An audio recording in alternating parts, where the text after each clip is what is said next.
Merhaba dostlar, yeni bir içerikle karşınızdayım. Büyük bir sızıntı var arkadaşlar. Sezon 7, 8, 9 hepsi şu an ne olmuş durumda? Sızmış durumda tüm kahramanları. Bazı uzatmadan arkadaşlar içerik hakkında bilgi vereyim. 7, 8, 9'un kahramanlarını, gelecek sezonlarına hangi kahraman hangi sezon gelir falan bunları anlatacağız. Bayağı bir değişiklikler var. Özellikle bazı sınıflar sizleri şaşırtacak. Sıra tabanlar mesela çok ilginç bir hal alacak. Bilginiz olsun. Onun öncesinde yeni bir etkinlik ilkel çatışma diye. Büyük ihtimal arkadaşlar birleşmeden ve göçten sonra yeni bir oyun moduyla karşılaşacağız.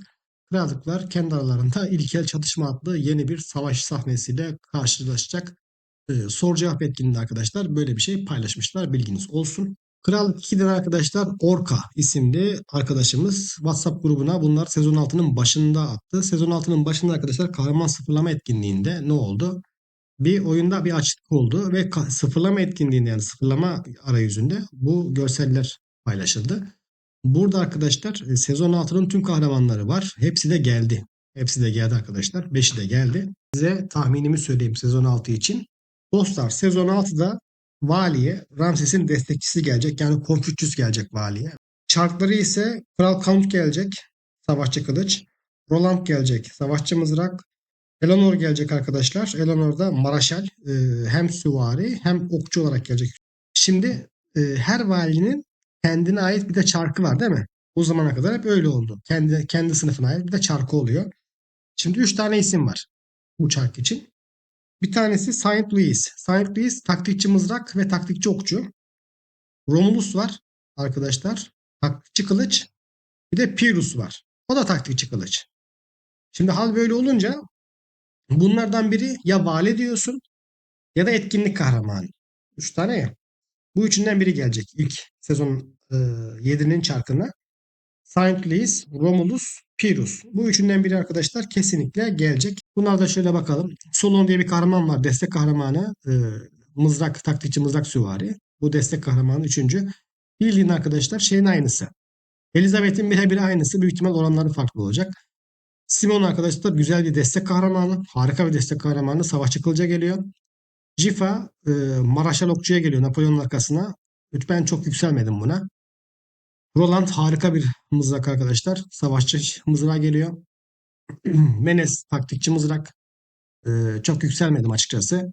Ragnar Maraşal mızrağı seyrini değiştirecek bir kahraman. Pyrrhus taktikçi kılıç. Confucius taktikçi okçu kılıç. Lady Thuria savaşçı okçu. Romulus taktikçi kılıç. Saint Louis arkadaşlar taktikçi mızrak artı okçu. Gılgamış. Ah Gılgamış. Oyunun var ya yemin ederim tarih bilgisi sıfır. Kontratak mızrak arkadaşlar savaşçı. Kral Count, Warriors Kılıç, Hatshepsu, Maraşal Okçu. Bu şey arkadaşlar. VIP kahraman bu. Şey mitolojik kahraman. Maraşal William Savaşçı Süvari. Eleanor Maraşal Süvari artı okçu olarak gelecek. Ya sizin arkasında oynayacaksınız ya da Napolyon'un arkasında. Geliştirilmekte olan 4 tane kahraman var. Andrew Murray var. William Walsh, John Hawk Wood, Sahajar Aldur. Bunlar var arkadaşlar. Hemen gelelim arkadaşlar kılıçlara. Kılıçlardan başlıyoruz. Pyrrhus. Pyrrhus arkadaşlar muazzam bir kahraman. Çok güçlü bir kahraman. Pyrrhus'un imza yeteneği kullandıktan sonra tekrar etkileşme şansına sahip. Yani birinci saniyede arkadaşlar Pyrrhus imzasını attı. Belli bir olasılıkla ikinci imzayı da birinci saniyede atabilir. Yani bir saniyede çift imza görebilirsiniz. Birinci hasar yöntemi olarak işlev gören döngüsel bir tetiklenme etkisini yaratır demiş. Bu anlattığım olay işte. Daha sonra Şarman demiş. Şarman'ın sırasındayken demiş. Şarman imza kullandığı zaman Pyrrhus tekrar imza kullanabilir. Gelelim Zuna'nın zırt dediği yere. Eğer Şarman Pyrrhus'a imza attırırsa Pyrrhus'un imzası neydi arkadaşlar? İmza atarsa bir daha imza atabilir. Şimdi 2 saniye içinde 4 imza atabilirsiniz. Böyle bir olasılığınız var. Ve Şarman'ın attırdığı imza buff'lı. Çok sağlam buff'lı bir imza. Hatta Sirius'un kendi attığı imza Şarman'ın attırdığı imzadan daha düşük. Yani Şarman'ın attırdığı imza daha fazla hasar verecek. Öyle söyleyeyim ben. Strateji bonuslu çünkü. Ee, Ve demiş Pyrrhus'un yetenek mekaniğiyle mükemmel bir sinerji oluşturur. Pyrrhus ve Şarman demiş. Confucius de demiş birlik için sürekli olarak birimleri iyileştirir ve Pyrrhus'un imza yeteneğini tıklayabilir. Ha, bak 3. saniyede Pyrrhus 3. saniyede Pyrrhus bir daha imza atabilir. Olasılığımız da zaten ortada. 3 saniyede 6 tane imza görebilirsiniz. Pyrrhus arkadaşlar kırık. Tamamen kırık. 3 saniyede 6 imza ne demek ya? Harika bir şey. Ve Confucius arkadaşlar Pyrrhus'un yani kumandanın birliğin hasarını artırıyor. Öyle bir olay da var. Yani Sharman mesela imzasıyla artırıyor. Pyrrhus da artırıyor. Confucius da ilave artırıyor. Çok bozuk. Confucius ve Charlemagne'dan gelen ek tetiklenme etkileri sayesinde Pyrrhus kendi sırası dışında da imza yeteneğini döngüsel aktivasyon şansıyla etkinleştirebilir ve büyük hasar verebilir. Gerçekten yazıldığı gibi gerçekten yani baya büyük hasar verir. Savaşçı kılıç Ramses'in önüne geçer. Yani taktikçi kılıç Ramses'in önüne geçer. Yani arkadaşlar bu taktikçi kılıç Ramses'in taktikçi kılıcını dövebilir. Ben size söyleyeyim. Yani dövebilir. Öyle bir ihtimali var. Muazzam hasar. Bu birlik saldırılardan son derece güçlüdür demiş. Yani güçlü. Ben çok beğendim arkadaşlar bunu. Çok beğendim. Romulus. Romulus her turda düşman birliklerine strateji hasarı verir. Komutan yeteneğini kullandıktan sonra imza yeteneğinin hasarı büyük ölçüde artar. Yani imza hasarı kumandan hasarına bağlı. Yani kumandan hasarını attıktan sonra imzası daha fazla hasar veriyormuş. Ve daha fazla birimle birliklere hızlı bir şekilde büyük hasar vermesini sağlar. Biliyorsunuz birlik sayınız ne kadar yüksekse o kadar fazla hasar veriyorsunuz. Ek olarak Confucius, Romulus'un imza aktif yeteneğini tetikleyerek hasar sıklığını artırırken birliğin için sürekli olarak birimleri yeniler demiş. Confucius arkadaşlar Pyrrhus'ta da var. Orada da sürekli birlik yenileceksiniz. Dahası demiş Zhou Liang birliğin aldığı hasarı azaltırken bazı özelliklerini komutana aktarır. Biliyorsunuz strateji veriyor. Genel olarak bu sürekli ve ani hasar kütlesi arasında dengeli bir dizilimdir. Pyrrhus'a göre biraz daha defansif bir birlik arkadaşlar bu. Öyle gözüküyor yani öyle. Pyrrhus kadar yani bam güm hasar vuran, ani hasar vuran bir birlik değil. Ama şu yani Lübuvari yani Pyrrhus'u düşündüğün zaman Lübuvari bir hasar düşünün abi. 3 saniyede 6 tane imzayı garanti atıyor musunuz gibi bir şey. Yani pat pat pat pat atabilirsiniz yani. Garanti değil de atabilirsiniz. Çok muazzam. Yani Romulus mu Pyrrhus mu derseniz ben burada okuduğuma göre skill setlerini daha görmedim. Özelleştirebilir becerilerini daha görmedim. Herhalde Pyrrhus derdim. Çok güçlü arkadaşlar. Kral Count ve Simon'un sinerjisi muazzam. Aynı Miyamoto, Lagertha gibi düşünün. Onun bir üst versiyonu olacak bu. Kral Count düşman birliklerine işaretler demiş. Ve bu işaretler yükleri patlarak ani bir hasar verir demiş. Yani burada hasar çekirdeğini bu özellik görüyor. Sumon demiş komutan imza yeteneği hasar verdiğinde düşman birliklerine hasar verir. Yani Kral Count imza attıkça Simon da ilave imza atacak arkadaşlar. Kendi sırası geldiğinde komutanın imza aktif yeteneğini etkinleştirmesine yardımcı olma şansı verir demiş. Yani Scipio ise demiş nadir bulunan kritik vuruş özelliğini sağlar. Bu sayede komutanın imza aktif yeteneğini kritik vuruş yapabilir. Yani böyle Miyamoto'yu falan baktığımız zaman hani çok nadir attırıyordu. Ramses'in arkasında iyi attırıyordu da. Yani burada arada attırabilir demiş kritik. Yani o şekilde eğer Kral Count'un özelleştirebilir becerisinde kritik olasılığı yoksa. Neyse bu birlik oynar arkadaşlar güçlü birlik. Çift TPS diyebiliriz. Yani Simon da hasar vuracak. Hasar vururken de arkadaşlar Kral Count'a ilave imza attıracak. Vesaire vesaire vesaire. Daha özelleştirebilir becerisi ortakta yok. Böyle baktığımız zaman güçlü. Mızraklılara. Maraşer mızrak. Şimdi Otto'yu zaten biliyorsunuz arkadaşlar. Sıra tabanlı ve imzası buff sağlıyor. Huang'ı da biliyorsunuz. İmzası arkadaşlar birlik yeniliyor, hasar azaltıyor, hasar bağışıklığı veriyor. Komutan hasarını ilk hasarını 150 artırıyor. Tamam. Burada Ragnar. Ragnar arkadaşlar diyor ki Ragnar'a hasar çıktısı için imza becerisine güvenir diyor. Tamam. İmzası güzel bir hasar veriyor. Anladığımız kadarıyla. Birliğinizdeki diğer kahramanların imza sıra tabanlı becerilerini rastgele tetikleyebilir diyor. Yani buradan benim anladığım, yazılan anladığım şu. Eğer yanlış anladıysam düzeltin beni.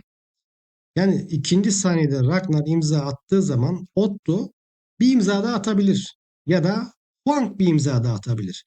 Şimdi Otto bir imza daha atarsa ne olur? İkinci saniyede Otto ikinci imzayı tekrar vurur. Hasar vuracak burada. Hasar vuracak arkadaşlar. Ve hmm, buff'ları sağlayacak size. İlave buff verecek. Otto imzasının buff'larını elde etmiş olacaksınız. Ya da Ragnar ikinci saniyede Huang'ın imzasını tetiklerse Huang'ın sırası gelmeden imzası aktifleşecek. İkinci saniyede siz birlik yenileme, hasar azaltımı, hasar bağışıklığı ve kumandan hasarı artırma özelliklerine sahip olabileceksiniz. Üçüncü saniyeye geldiği zaman e, Ragnar zaten sana imza attırdı. Hop senin sıran geçti demezse sistem Huang 3. saniyede tekrar imza atarsa arkadaşlar ikinci ve üçüncü saniyelerde ilave birlik yenilemeleri, ilave hasar azaltmaları yani hasar bağışıklığı olasılığı da çok yüksek olacak burada. Yani olasılığı. Hem ikinci saniyede aktifleşebilecek hem de üçüncü saniyede zaten banko aktifleşecek. Abi çok iyi ya. Valla sıra tabanlı diyorduk yani biraz geç atıyor diye. Yani şu Kraken'in işine bayağı yarayacak. Hatta elinde bu birlik olan herkesin işine bayağı yarayacak. Sıfırdan yapılır mı? Yapılmaz. Orta bütçeli, balina bir oyuncu için ya da normal bir oyuncu için yapmayın. Ama elinde olanlar biraz yüzü güler bu şekilde. Birliğin hem dayanıklılığı artacak hem de hasar potansiyeli artacak. Gayet iyi. Gelelim Gılgamış'a. Ben bunu ikinci Kambises olarak düşündüm. Çünkü Mısır'ı fetheden o bölgenin toplumları Ahameniş İmparatorluğu ve ikinci Kambises Mısır'ı fethediyor arkadaşlar. Yani şu sol köşeye bakın. Mısır hieroglif yazıları. Şu sütuna bakın. İşte Mısır betimi, Mısır resmi. Abi ben yapay zekaya da sordum. Acaba ben mi yanlış biliyorum diye Gılgamış olduğunu öğrendikten sonra ben mi yanlış biliyorum diye yapay zekaya da sordum. 20-25 dakika internette araştırdım. Abi Gılgamış'ın Mısır'la alakası yok. Hayatında adam Mısır'la savaşmamış. Belki yani illaki görmüştür de ben şey olsun diye söylüyorum. Yani adam belki Mısırlı birini görmedi hayatında. Görmüştür kesin de. Yani o derece. Mısır'la alakası yok herifin. Adam Gılgamış çıktı. Yani Peter ve ekibine tarih dersi vermek lazım. Zaten bunu anlattık arkadaşlar. Roland'ı biliyorsunuz Çin'deki imzası arkadaşlar. Kiros ve Villa'da 1,5 kat hasar artımı veriyordu. Yeni izleyiciler için söyleyeyim. 1,5 kat hasar artımı nedir? Kiros 10K vuruyorsa 15K vuracaktı. 20K vuruyorsa 30K vuracaktı. Pilat da keza aynı şekilde. Ve %12, %6, %6 her bir komutan beceri kullandığında ilave %6, ilave %6 toplam 2 tane şey veriyordu. %12 hasar azaltma veriyordu. Ama özelleştirilebilir becerisi arkadaşlar %60 hasar azaltma veriyor. İşte ve aldığın hasarı %70 oranında saniyelere yani bölüyordu. Böyle birden almıyordun da belli bir aralıklarla alıyordun hasarı. Aldığın hasarı yayıyordu, zamana yayıyordu. Ee, Burada nasıl gelir bilmiyorum Roland. Bu şekilde. Roland burada bu sezon 6'da geliyor. Şu görsel arkadaşlar sezon 9'da gelecek. Eğer sezon 8'de Gılgamış gelmezse bunlar artık şey ya e, biz birliğe kahraman geldiği zaman diğer sezon o birliği es geçiyorlar yani. 2 çarka düştü ya. 3 çark varken her sezon geliyordu. Şimdi 2 çarka düştü. Artık bekletiyor. Yani bir sezon 5'te almışsan sezon 6'da vermiyor. Sezon 7'de veriyor yeni kahraman. Öyle düşünün arkadaşlar. Eğer öyle olursa Gılgamış Eylül ayında gelecek. Yani sezon 9'da gelecek. Sezon 9'da Eylül ayına denk geliyor. Gılgamış'ı yüksek ihtimal Eylül ayında alacağız arkadaşlar. Şimdi Gılgamış'ın burada yazmış özelliğini de siz de zaten şu an okuyorsunuzdur. Ee, Kontratak beceri olmadığını anlatıyor size. Orada özel bir şey yok. Kontratak beceri olmadığını anlatmaya çalışıyor. Yansıma hasarı var. Yani savaşçının herkese vurur diyor. Ama bak burada ilave yeteneklerden aldığın normal saldırılar ve yetenekler aldığında da karşı saldırı yapabilir diyor ve alınan hasara bağlı olarak tüm hedeflere hasar verebilir. Tamam zaten bunu söyledik. Birinci hedeften yetenek hasarı aldıktan sonra birliklerin hem hasar verme gücü hem de iyileştirme hızı artar. Bu çok önemli. Güzel bir imza. Yani birliğinin iyileştirme etkisini de artırıyor. Ne kadar çok savaşırsanız o kadar güçlü olursunuz. Buradan da şunu anlıyorum. Yani uzun savaş demek birlik azalması demek arkadaşlar. Birlik azaldıkça Gılgamış'ın hasarı artıyor. Buradan kimi anlıyoruz? Buradan biraz Richard'ın özellikleri var gibi anlıyoruz. Bilad'ı zaten biliyorsunuz. Roland'ı zaten anlattım. Roland komutanın güç hasarını artırırken ve birliğe sürekli dayanıklılık sağlarken bak sürekli dayanıklılık sağlarken düşmanı sürekli olarak baskı altına alabilir demiş yani bastırabilir demiş. Roland muazzam bir kahraman, güçlü bir kahraman arkadaşlar. Gılgamış geldiği zaman efsane olacak. Bu arada Vlad önermiş ama burada kesinlikle Vlad olmayacak. Gılgamış, Kiros, Roland. Bu şekilde oynayacaksın. Geldik taktikçi ve mızrakçı.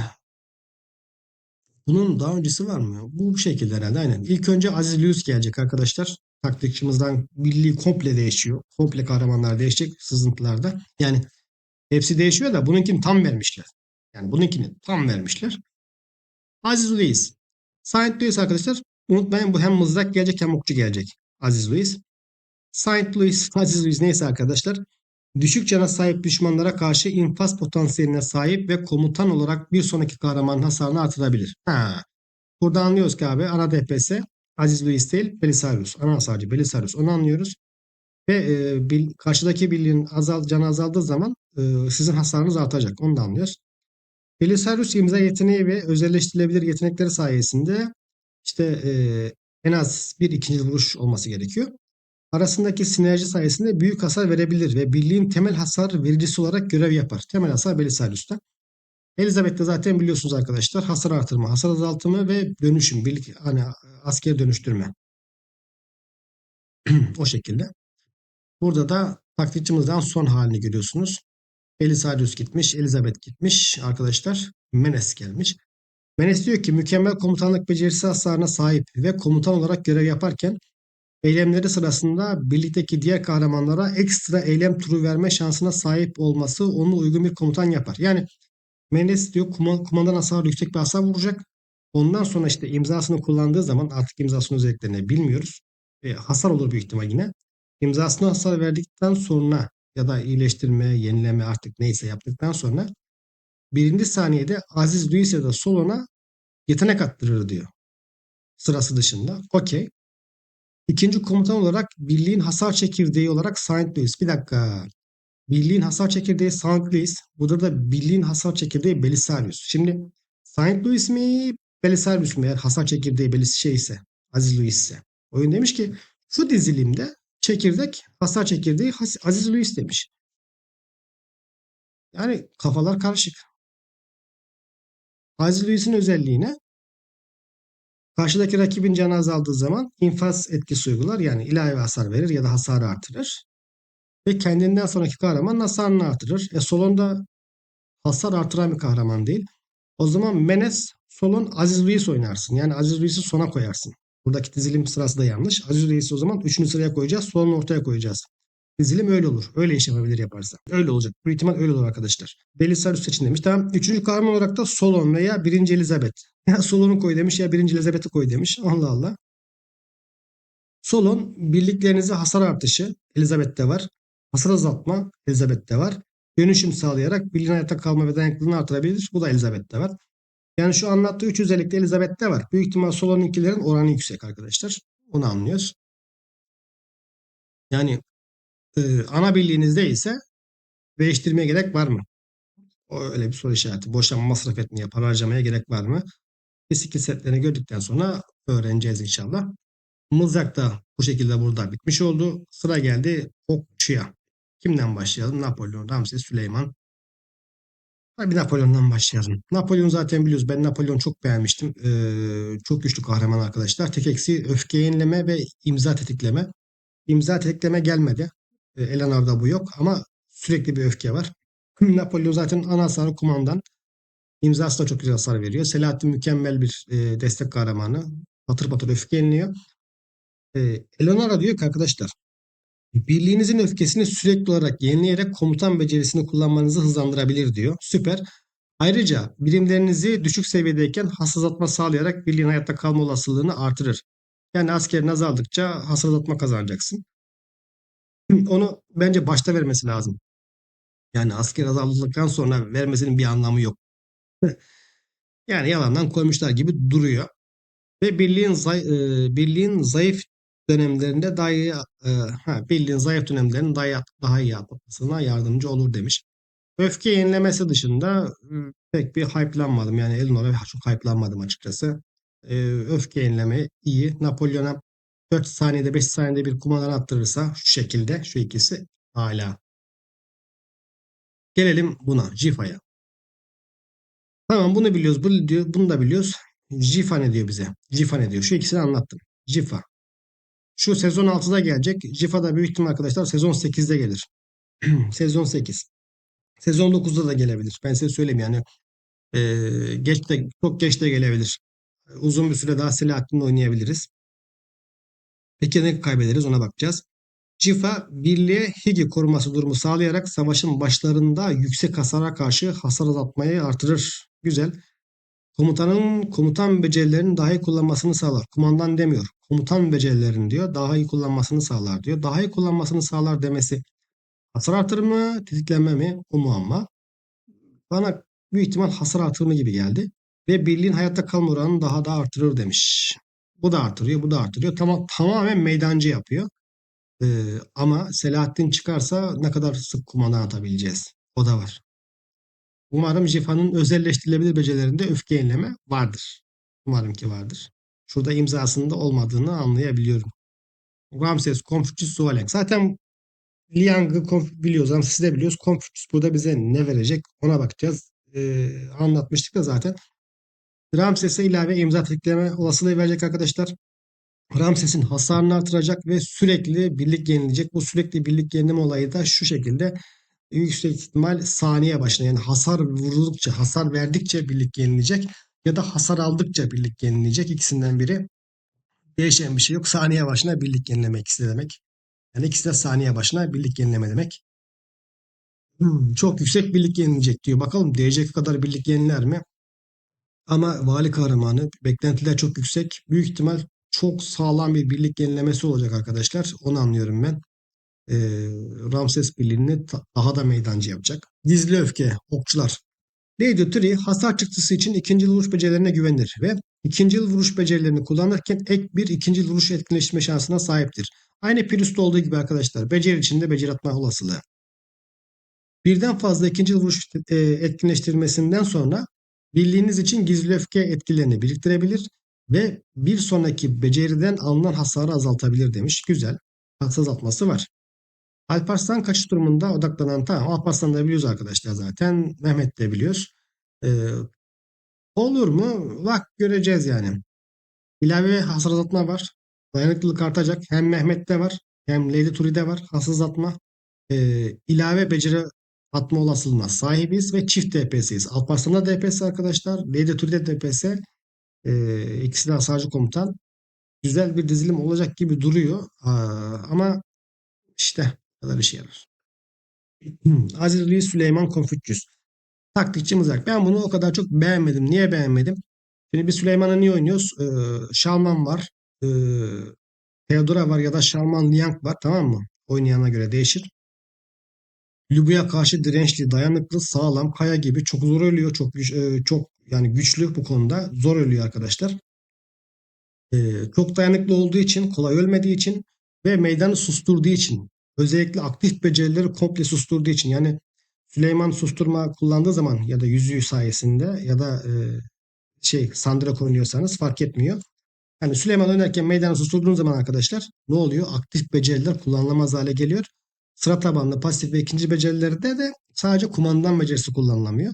Sen meydanı susturduğun zaman savaşçı kılıç çalışmıyor. Taktikçi kılıç çalışmıyor. Ondan sonra efendime söyleyeyim. Arthur da çalışmıyor. Beceri atamıyor etki süresince.